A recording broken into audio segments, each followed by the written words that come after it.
Adapting a video game to an anime is difficult a lot of the time. Taking the medium of video games and stripping away their length, interactivity, and game design makes very little sense in a lot of situations. This is because often what makes a video game enjoyable is the result of it equaling more than the sum of its parts. For example, the story of a video game could be mediocre, but the gameplay and presentation could make up for it, like in the case of the Katamari games or the Disgaea games. Persona 5 the Animation is an anime adaptation of the Japanese RPG called Persona 5. In the case of a huge JRPG like Persona 5, the problem with adapting it isn't that the story is mediocre, but that it isn't designed to be combined into 24-minute anime episodes. The whole story and structure of the game is designed for a huge 100+ hour adventure. The problem with this adaptation is that the pacing feels very rushed. Characters are introduced very rapidly, and a lot of the story is explained in very little time. I never really get the sense that I'm fully digesting all the events that occur.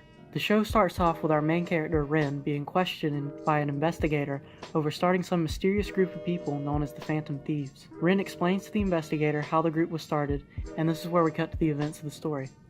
The problem with how these events are told, though, is that we never fully get a grasp of anything. The show quickly thrusts in concepts such as the evil phone app on the main character's phone, as well as there being a metaverse, which is an alternate reality with strange beings. The episodes of the show try to cram as much of the game into them as possible. This leads to the show feeling like a poorly abridged version of the video game. Persona 5 the video game is more compelling due to its length and structure. It gives the audience a much easier time digesting and explaining all the events that occur.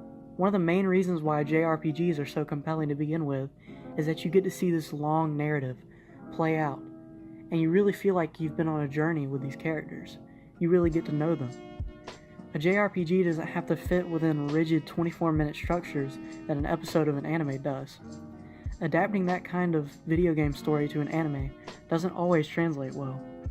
Persona 5 the Animation ends up feeling half-baked because of the source material that it's trying to adapt. It almost feels like a glorified commercial for Persona 5 in a sense, as a lot of the things don't fully make sense to someone who hasn't played the game.